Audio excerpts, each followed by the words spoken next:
It is good to be here. I am the last one, so for that, I'm sure we are all grateful. I hear that applause, matter of applause. A lot of you are already customers of mine, so I hope you've checked the produce at the door in case something comes hurtling my way. But, you know, today's been very good. My brain hurts. There's been a lot of information, a lot of stuff that we've gathered, a lot of stuff to go back and assess our own situations in our own companies. But one thing I want to talk about today is my topic is ELD, electronic logging devices.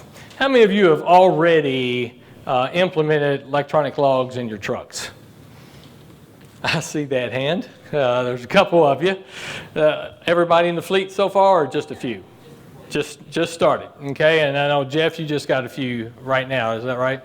About half the fleet. So a couple of them, what's everybody else waiting on?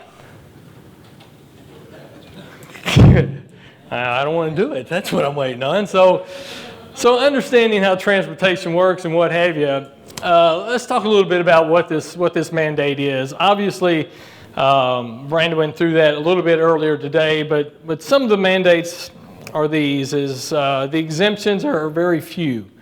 The exemptions are basically if you do a logbook 7 days or less during a month, then you don't have to have an ELD in your truck.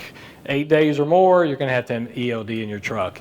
The other exemption most of us are concerned about is a truck that is manufactured before the year 2000. Okay? Have a lot of drivers out trying to buy 1999, 1998 vehicles. Anybody heard that? You know, the price on those vehicles have gone up. So, but that is also an exemption. And I was also doing some study on that. I said, what if you put a newer engine in there? And they said, well, it strictly goes by the manufactured year and what that VIN number produces. So that's how they're going to give the two exemptions on that. So everybody else is going to have an electronic logging device.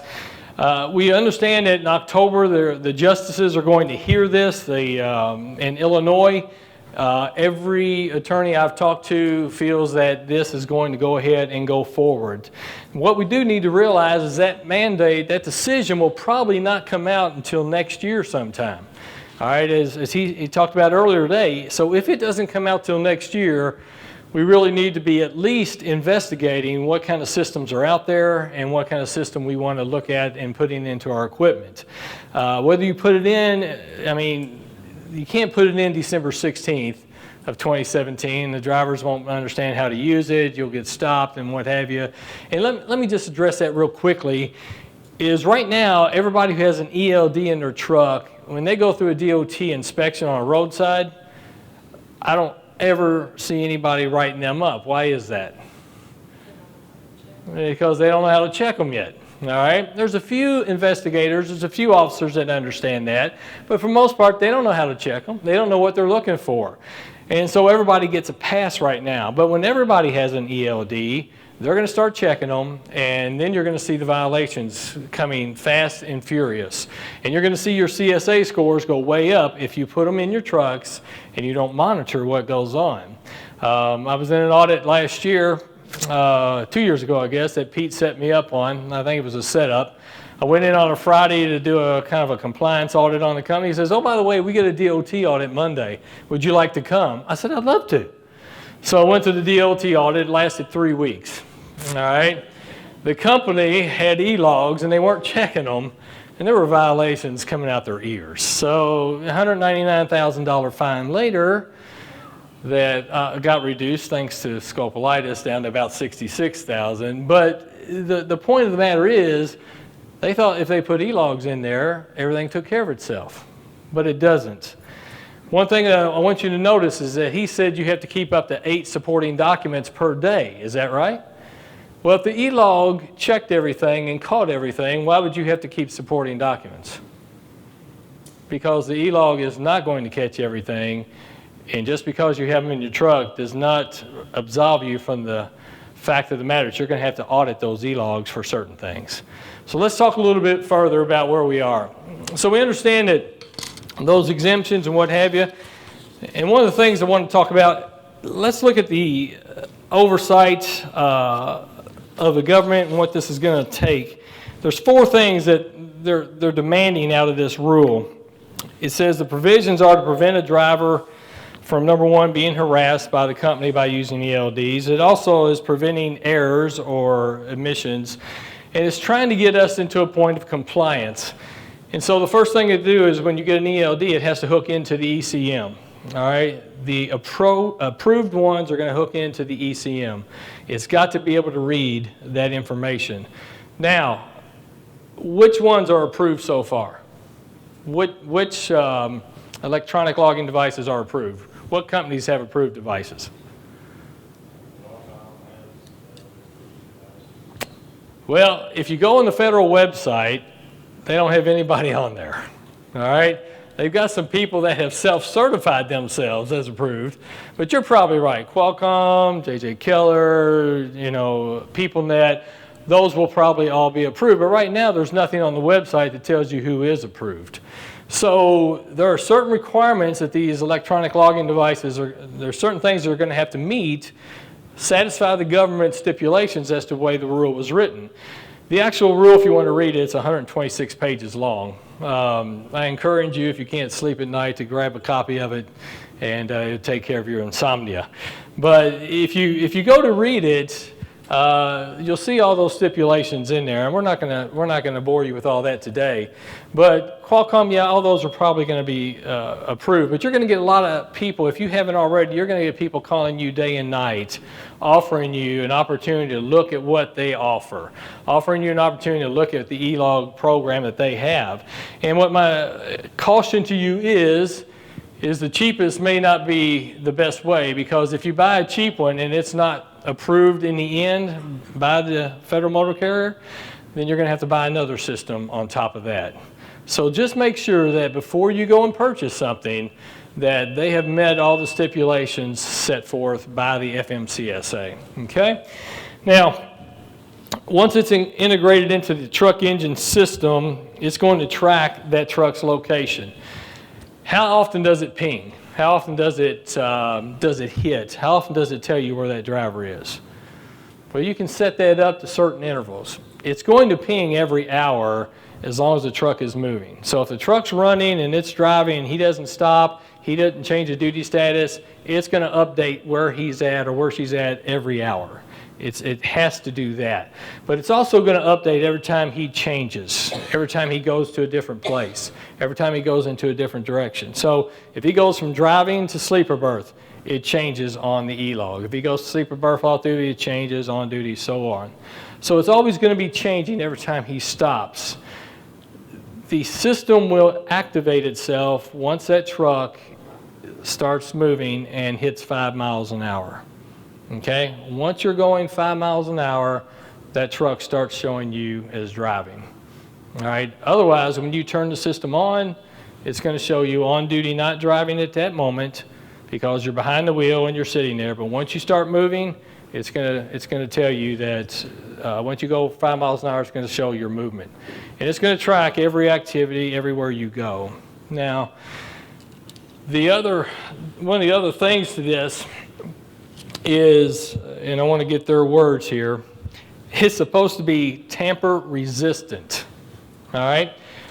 Tamper resistant means you shouldn't be able to finagle it, right? You shouldn't be able to screw around with it and make it do something it ain't supposed to do. I was in an audit last week. This company had one driver on E-logs, just one. And the one driver on E-logs, when they picked him, he had 10 false logs. Well, how do you get false logs if you're on E-logs? Well, it was unplugging it, all right? And it was a Qualcomm, and he's unplugging the Qualcomm. And so he would go to sleep in Georgia and he'd wake up in Florida. And the company didn't realize that there are a series of like 8 reports that they're supposed to look at to see if he did something like that. They were called odometer jumps, is what they call it. There's also unassigned driving. There's also sensor failures. As a company, you're going to have to monitor or have someone monitor all these events every day to make sure that your drivers are not changing or amending what they're doing out there with this system. The system is going to give you point-to-point contact, but if you pull the plug on it, or you put foil over it, or there's other ways you can do it. You can go to YouTube, and they got all kinds of ways to tell you to get around these, all right? But there's all kinds of things you can do to hide your hours of service, and drivers will do that, as he proved that he did that, and he had 10 false logs just for that month. Now, the FMCSA, the company was fine because everybody else was on paper logs and everything else was being checked, but they weren't checking their E-log because they thought the E-log was going to be okay. They thought, well, for sure, this guy's going to be all right, when he was the worst offender. Now, Federal Motor Care, the investigator is going to find that driver. He's going to get about a $3,000 fine for his efforts, because I had to call him at the time while we were doing the audit, and you know, he said he confessed that he had unplugged it and he had learned about it from some guy at a truck stop. So I just want you to understand that even though when E-logs come, we still got to audit all that stuff. You still got to look at that. And I asked the auditor, I said, so how are we supposed to monitor all this if the systems themselves don't catch everything? He says, well, what he did is he printed off all the logs for that month for that driver. He printed off all the position reports, and then he matched all the fuel and all the tolls against the position reports and against the log. And the position report and the logs were not the same because the driver had made some adjustments to them. So while we think that E-logs will make things easier, they will make things somewhat easier from the standpoint you don't have to enter logs into a system, but we still have to monitor those logs. And I want to make sure you understand that, because if you don't monitor them, you'll end up in an audit or in an accident situation one day, and it's going to be a mess because these drivers will find a way to get around that stuff. So just that's part of, even though they're supposed to be tamper resistant, they will not always be tamper resistant. One of the things that the driver must, there also must be a graph that comes up for him to show the officer. There must be a way for that officer to get the information off the E-log. And it can be by UBS port, it can be email, it can be, there's like 4 or 5 different ways.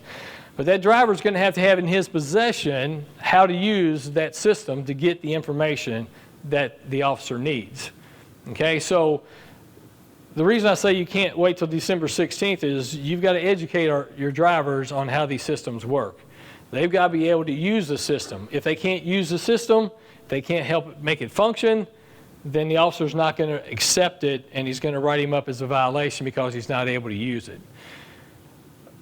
There's so many different things with this E-log system that is going to be cumbersome until the drivers learn it. They're not going to understand it, that you're going to really have to be 24/7 almost looking at it and understanding it yourselves in order to make the adjustments. Now, when a driver goes to log into whatever system it is, he has to have a unique login, all right? You have to give him a login name, you have to give him a password, and he has to log into that system. Now, what if he starts the truck up and he doesn't log in and he takes off? What is the system supposed to do then? Well, the system is going to send him an alert saying, hey, Johnny, you didn't log in. And that's going to go on for about an hour. He's going to continue to buzz him and say, you didn't log in, you didn't log in. And then the system's just going to show that someone's driving the truck. Now, Qualcomm, for instance, we'll use that for an example, because with Qualcomm, if a driver doesn't log in, it'll let him drive. It'll show the hours driven, and it'll show all that stuff. But it'll show it on his co-driver. The only problem is there's nobody else in the truck with him.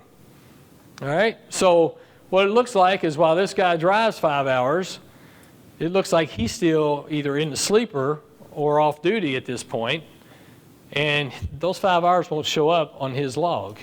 And so then when the driver logs in, according to what the E-log says, he's got 11 hours still to drive, and he's just now starting his 14-hour clock. Well, what happens is you'll have a report that you can look at that says unassigned driving. You now got to go in and see that unassigned driving that Johnny didn't log in when he started driving that day. You've got to go in and edit the information. You have to assign that unassigned driving to that driver. And what usually happens when that happens is now that he's driven 6-7 hours after that, what's he going to have? He's going to have a violation. Once you assign it, he's got an 11-hour violation. So now he goes across the scale and that thing's beeping. The scale master's probably got a good idea there's a problem, and he's going to look at the E-log, there's going to be an alert, he's going to shut him down. Okay? So, and you shouldn't do this, but I know people who have said, well, if I assign the unassigned driving, it's going to give him a violation, so I'll just wait till he gets back, and then I'll assign it to him. Now, you can do that, but the officer is going to understand, too, that he has to look at that unassigned driving. The officer can look at that, he can assign it, and he can put him out of service at that point. So understand what we're saying is constant monitoring of these systems is going to be likely when you get an E-log system. The driver is going to find someone who's going to help him, educate him on how to get around these systems. We have to understand what those things are, and we have to make sure that we catch it before that gets to that point. Yes, sir? Does it make a system where if they don't log in, the truck won't start? That is not one of the mandates in the E-log system. It's not mandated by the FMCSA. I've heard of systems like that, but I haven't experienced any of them. I'll just say it that way. But if that was to take place, that'd be a good thing. But making sure that the system is logged into is, it could be a fail-proof. And some of these ELD people, some of the people who have these, they may be able to wire it like that. They may be able to build it into the system, because a lot of these, they want your business. So if you've got something that you want to do it a certain way, then you suggest it to them. You'll see if they'll write it into there. It might cost you extra, but it may be worth the headache of what you're talking about there. Now, the other thing is for those who are not owner-operators, but you have company equipment, because there's several of you here, if the company equipment comes in, you got a mechanic that takes off with the truck and drives it, and he's doing work on it, and he drives it around, you need to make sure that mechanic or your shop has a code, and you put it in there, because a code's going to have to go in there, or those miles are going to have to be assigned to somebody. And what you don't want is a mechanic working on the truck, driving it out, making sure everything's fixed, and then the driver comes in 5 hours later for his shift, and unfortunately his 14-hour clock's already running because the mechanic came in, signed in, and now those hours have already started for that unit. Okay? So lots of things that you're going to have to consider as these things come into play. And so just understanding that it's the formalization of it, making sure everybody has a code, and making sure those codes are kept confidential. Please do not don't put a list out with all the driver codes on it, because I know this would never happen, that one driver would use somebody else's code because he's out of hours and he would take a run. But those things could take place. All right, so drivers do that. They use each other's codes and what have you. So please make sure that you keep that stuff confidential. Now, the ELD, like I said, it will automatically start once in most systems, even if you don't log in, once the truck is turned on, the ELD will come on and it'll start generating a record. So that's why the driver needs to make sure he logs in. On duty, not driving. If the engine is on, the driver stops for more than, I think it is, you can set the time on this, more than 3 minutes, 5 minutes, 7 minutes, what have you. You can set a time and say if he stops for more than 3 minutes and he stopped and he doesn't move, or if it's in gear or it's not in gear, then it'll take him from driving to on duty, not driving. One thing about the E-logs that everybody has a question on for me is, what about off-duty driving? How many of you allow your drivers to drive the trucks in an off-duty state? Anybody? I got no. Got some who say yes. Okay. When can they drive when they're off-duty? Dave? That's right. I'm picking on you, Dave. Oh, never mind, Dave. All right. Let me move on to someone else. When will you let them drive off-duty? To go home. Okay. To go home. And how far can they drive? 10 miles. Okay. One thing that you can do on these E-logs is you can set the parameter how much off-duty driving time they can have in a day. Now, drivers are allowed to go off-duty according to the regulations for short distances. Not 200 miles, not 100 miles, but short distances, to get to a place of rest, to get to a place to eat, to get to a place of to stay. But what they can't do is drive off duty with a load on their truck.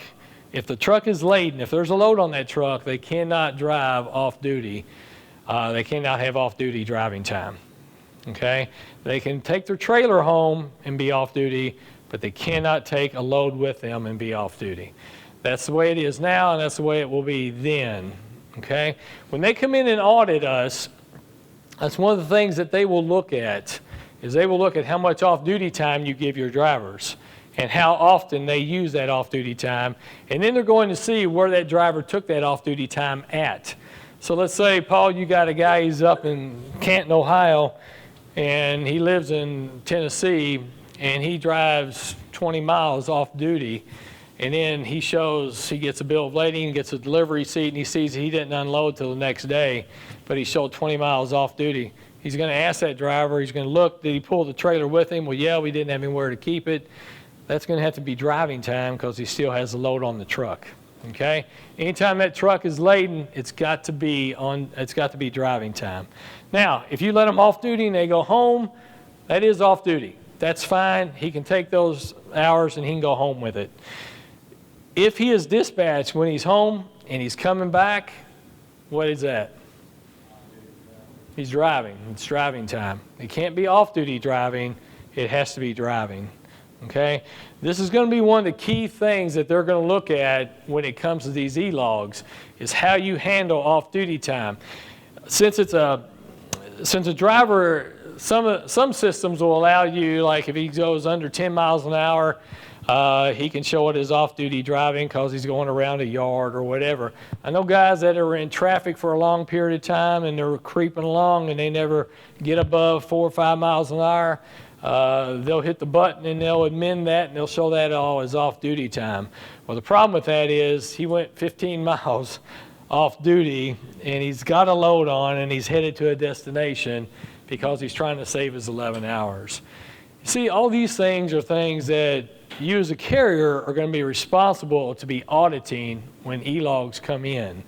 You as a carrier will be held responsible for that as these E-logs come. While every E-log system will preach to you that they are the next best thing, that this will take care of your hours of service problems, it will not take care of your hours of service problems.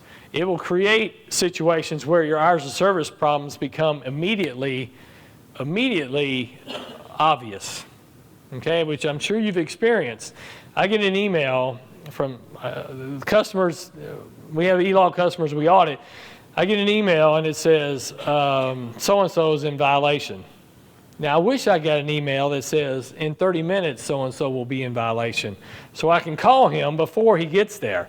But I get that email and I'll call him. Now, any other time he answers the phone as soon as I call him. But today his phone's not working, all right?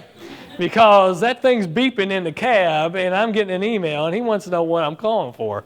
Well, you know why I'm calling, because you're over your hours. So that's what this system will do, and that's the same thing that they're going to see on the road.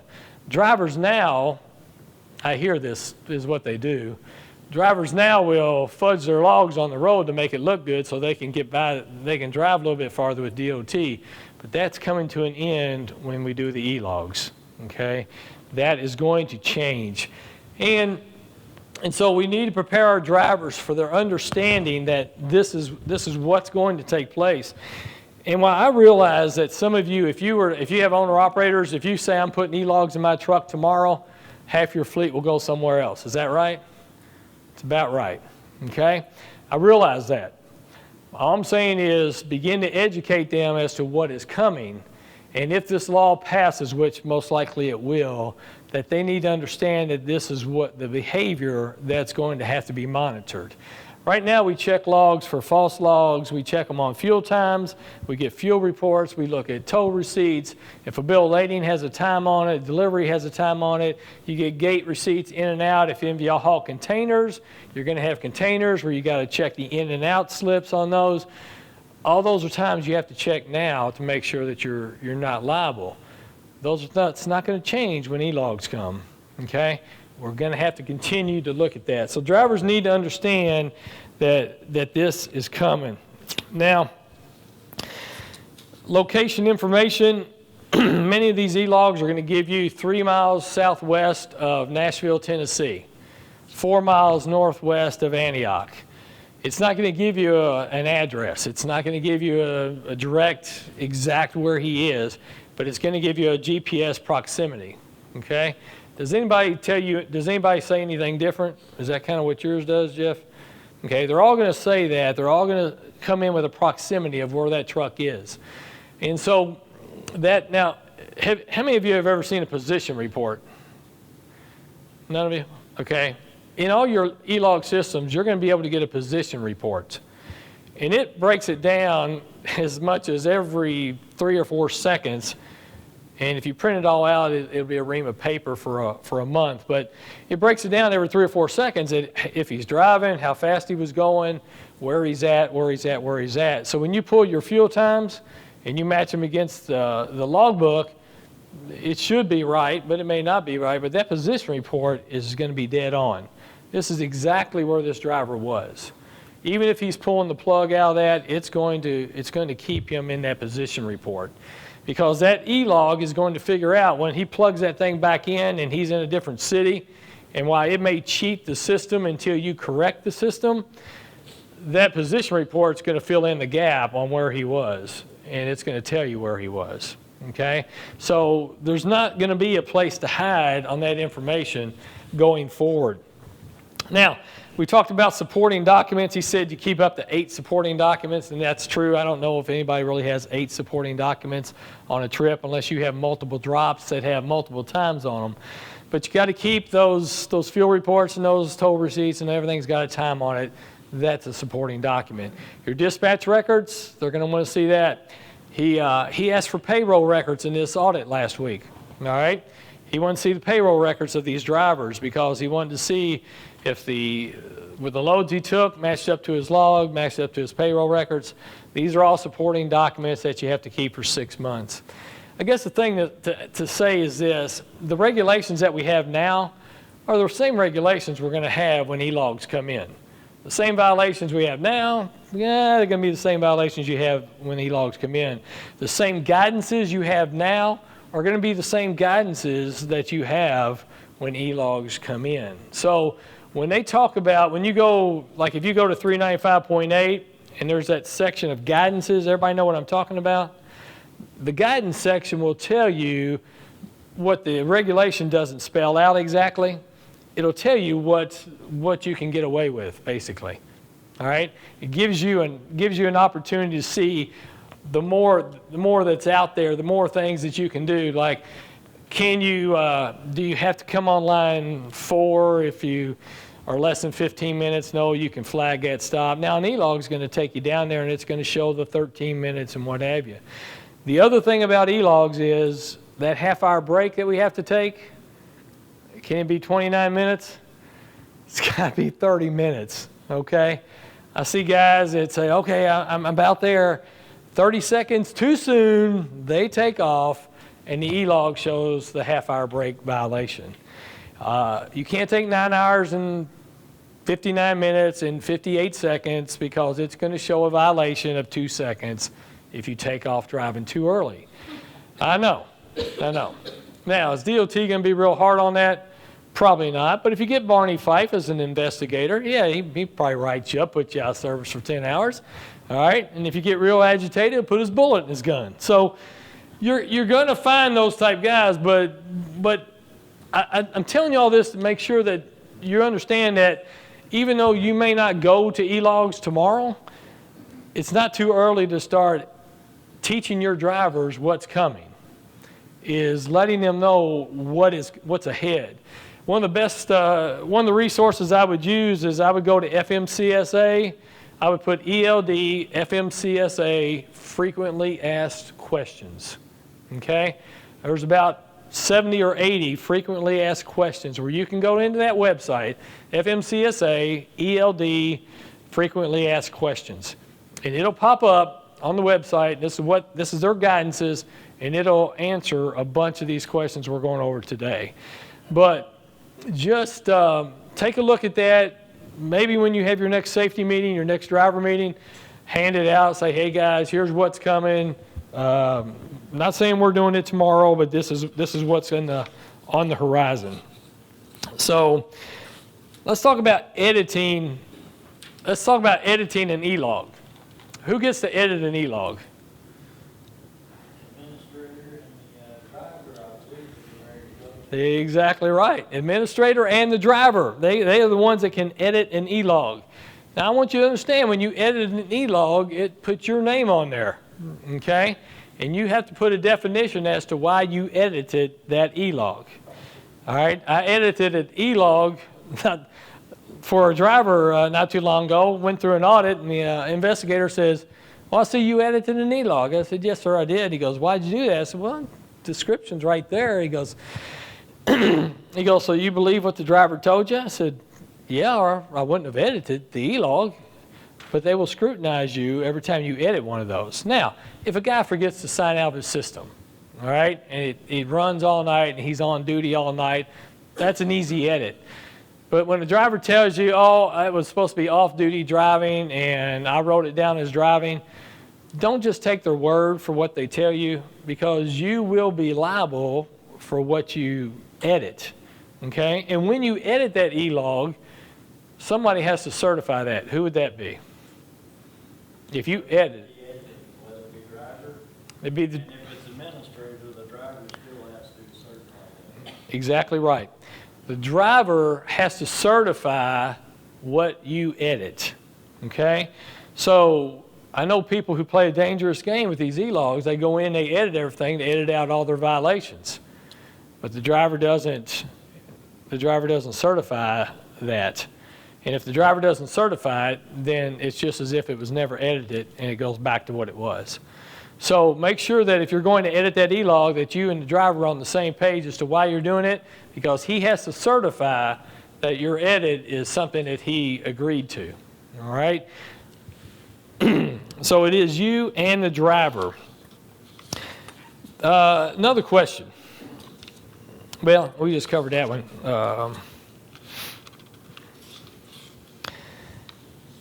This is basically what it says. One of these questions you'll see on this website, it says, when the electronic logging device automatically change, when will the electronic logging device automatically change the duty status from driving to default duty status of on duty not driving? And basically it says, when the driver has not been in motion for 5 minutes, the ELD will prompt the driver to confirm driving status or enter the proper status. If he doesn't respond within 1 minute, the ELD will switch to on duty not driving.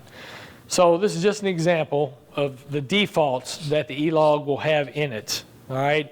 It has these defaults that if the truck is running and he was driving and now he's stuck in traffic, it'll ask him, it'll pop up on the screen, are you still driving? He pushes the button, says yes, or he pushes the button and says no, and then it'll default into whatever on duty not driving. All right, so the driver, these E-log systems are not going to be stuff where he's typing a bunch of stuff. They're basically going to be, you're pushing a button, and it's going to change what line he's on. Okay. If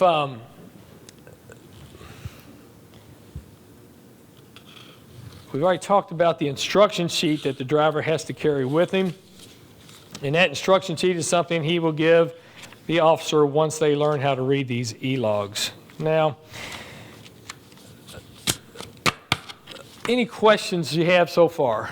There's a lot more I can cover, but I know you guys are anxious. Jeff?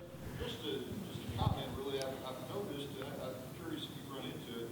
I've had a few enforcement officers that are confused with what's ELD laws compared to what's out there for 395.15 now. Yeah, you're talking about the onboard recorders that are out there opposed to the E-logs. And the onboard recorders are basically, they're just information sheets. You're not carrying a lot of extra data with you. It's not giving him point-to-point locations. They can't download anything on these, I think they're called whatever they are, AOBR or something. But they are called onboard recorders. And right now what they'll do is they'll record where you're at, and basically it prints it out on the screen. but he can't hook into the ECM. You can't download the data to the officer because that's not what those are used for. And so there is confusion on that. But that officer's demand that has to be able to do that now. I understand that. And what, well, and how did y'all handle that? Well, rather than argue, because I wasn't getting anywhere, I just emailed them to him. Yeah. And that's what you have to do. Yeah, because he can't pull them off these systems. These automatic onboard recorders are not, they're not supposed to be used for that. They're not going to be able to give a printout. They're not going to be able to plug a port into a port and then pull it out and plug it into his laptop. So they're not made that way. And the officers are, some of them are confused about that. But with ELDs, that will not be the case. You can get a Bluetooth connection. They'll have a port you can stick it in. Most of these are going to be fixed. You got a lot of people out there selling things off the iPhones and selling things off smartphones and saying, hey, these are going to be compliant with the mandate when it comes out. Not necessarily so. Probably not so, okay? Because they're not tamper-proof and they're not going to meet the requirements. So bottom line, and I don't know why the FMCSA has not come out with this. They were supposed to do this 4 months ago. That sounds about right. But there should be a list of approved ELD providers. And they have not come out with that yet. What you see on their website are not approved ELD providers. These are people that just said, I've got a system, come see me, and it's on the website. But they are not approved by FMCSA. So don't go out and buy one of those just because they're on that website right now, because they're not approved. Rex? How many different systems have you looked at? I've looked at 6 so far. Do I have a preference? I will have a preference, yeah. Yeah, I will have a preference later on. I mean, the easy one to audit is Qualcomm. The easiest one to audit is Qualcomm. PeopleNet, we found, was cumbersome, a little bit too much information. But Qualcomm so far has been the easiest. J.J. Keller, I don't like J.J. Keller, but that's because I think they gouge you with everything they ever charge you with. But that's a personal problem I have. So I always kid them. I said, if you would cut your prices back by the amount of advertisements you send me, I'd buy more of it. But the Keller program seems to be pretty decent, even though I hate to say that. So there are some good programs out there, but it really is. It's going to depend on what you can negotiate price-wise and what benefits you as to what kind of system you. I just think Qualcomms are easy to audit. I think they give you sensor failures, they give you odometer jumps, they give you unassigned driving, they give you all the things that a driver is going to cheat the system on. They make it very simple for you to find all that. And the system's easy to go in and audit a log and get the position report. So from that Q-Trax, which is Qualcomm, it's an easier system to monitor. It doesn't mean it's the best system by far, but for me, I like them the best. But that's coming from a guy who has to audit them. So I'm looking at it from that standpoint. Jeff, you've seen a couple. I've not seen the ELD version. Well, so yeah. But anyway, as that, and I'll shoot PD and them as we become more familiar with more of them, as people get more involved with them, we'll have more ideas as to which ones are better. There's so many people getting into this business right now. Everybody's getting into it. I mean, I get 10 calls a week, people wanting me to demo their product.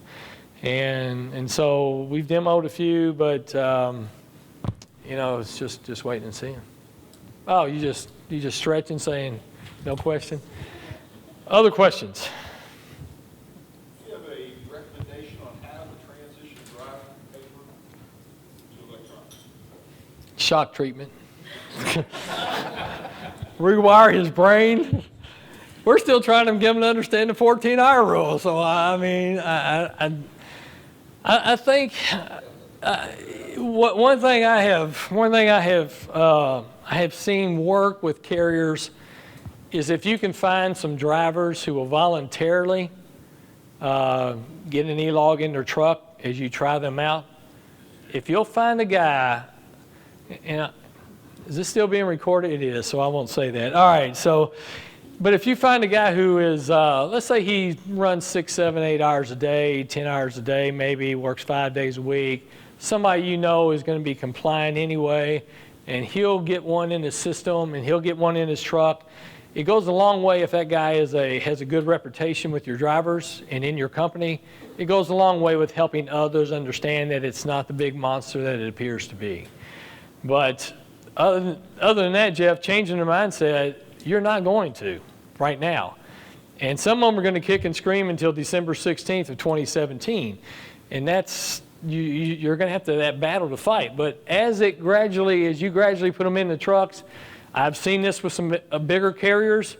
These guys say, hey, it's not so bad. I'm making as much money. I'm not losing loads. I'm getting more rest. You know, some of the things that are positive instead of all the negatives you hear. That would be my suggestion to start with. Don't try to change your whole fleet over at one time, because that will be a nightmare and a disaster. Implement this in short stages. Pete, you had a question? I'm just going to say that as normal, the longer you wait, pushing toward that deadline, the higher the price.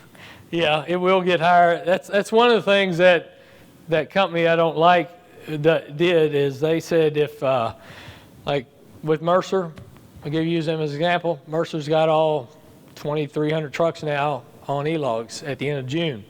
Now, they lost hundreds of trucks, right? They went other places. But Keller made them a deal they couldn't refuse, okay, on price. So that is true. And one of the things one of these companies I've been talking to, I said, I have a bunch of small carriers and they don't want to have to pay $800 to put your system in there. I said, if I get 300, 400, 500 trucks amongst several carriers, will you discount the rate? And they said they would. So, that's one of the things I'm looking at is what kind of pricing, if we as trucking companies or maybe MTG clients, if we say, hey, here's some suggestions. If you want an E-log, here's one of the options we have. We pull all those together and it comes in as one batch, then the price, we may be able to negotiate a price. But when you're coming in with 15 trucks, 20 trucks, you're kind of at the mercy of whatever they're going to charge you, because they're making most of their money off the 2,300 truck companies. And if they get you, they get you. If they don't, they don't. They're not going to adjust for you probably. But you're right. The longer you wait, the higher the price. Yep. You had touched earlier on one of the exemptions would be the 2000 model year truck or older, or to be exempt from the ELD, and that they were going to go by the VIN number for that vehicle. You notice I skirted right over that. Yeah, I know. I noticed that. Yeah. There's a reason. No, it was coming. I was hoping I could get by with that. They said if it's got a Y in the VIN number, it's 99. It has to be before 2000. 2000 models are not exempt. So it's 99. 99 and before. The way they write regulations, it says anything before year 2000. And I'm like, why don't you just say 99 or before? If the truck is a newer model truck, but with a newer engine. They're going to go by the truck. That's what I thought. Going to go by the truck. The VIN, yeah, the VIN number is what they say they're going to go by, but when we put that to the test, as soon as I went and told a carrier that they were going by the VIN number, we had 10 trucks that had a different VIN than what they said it would be, and it didn't meet what they said would work. So one was a Y, I think one was an X, and it's a government project. It didn't work. So I really, that's why I kind of skipped over that. I'm still waiting to see, but it's got to be 1999 or before. And I get guys that say, well, it was manufactured in 99, but the title says 2000. They're going to go by the title. Okay, it doesn't matter when it was manufactured, whatever that date is on that title of that truck, that's what they're going to go by. So, other questions? What about, you may have touched on this a while earlier, but so eventually this thing, the ELD, as a driver going down the road, is going to pay it at some point. It's electronic. And so Did they build into that, I can't remember, you told me before, but did they build in the rule where you can go actually to paper logs? That's a good question. No, I haven't covered that yet. Yes, you can go to paper logs for a short period of time. The carrier has 8 days, or if you're an owner-operator and you've got your own e-log, you have 8 days to get it back to the manufacturer and get a response back, either get a new unit, get it repaired and what have you, and you do keep paper logs up until that unit comes back. Now, you can't run paper logs for the next 6 months, but you know, you just have to replace the unit. One thing all drivers have to do, along with carrying the directions on how to operate that thing, and not only, I don't know if I made this clear, not only does the driver carry the directions on how to operate the e-log, he has to be able to operate the e-log. He has to be able to get those reports. He has to be able to transfer that data. So you can't leave that up to the officer. He has to be able to do that function. But with that, in regard to that, they need to keep a logbook in their truck because they have to have 8 days logs. If the e-log goes down, he's got to create his last 7 plus today and keep 8 days and then go forward. So, yeah, it's not a perfect system. Most of those systems, though, you can go off, like you're going to have a main office connection where you can print off those previous 7 days, and he just starts from today and goes forward, and then you'll text him or email him or scan him, whatever it is to him. Okay? Huh?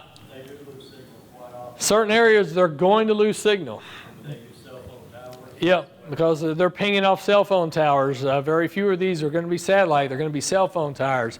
West Virginia. I mean, you go from West Virginia, Verizon works for a while, then AT&T works, then you go back to Verizon, and I don't know, and then you got nothing. So, so you are going to lose that time, and that's where you get odometer jumps. That's where you have to say, okay, I'm missing 112 miles here. And where were those 112 miles from? You've got to account for that time in his log, and you've got to edit his log for those 112 miles. So if anybody thought, if you have a log department and you were thinking, well, when e-logs come, I can reduce my log department, you might have to increase your log department, okay? Because there's going to be more and more things that you have to look for than the way that they make it sound.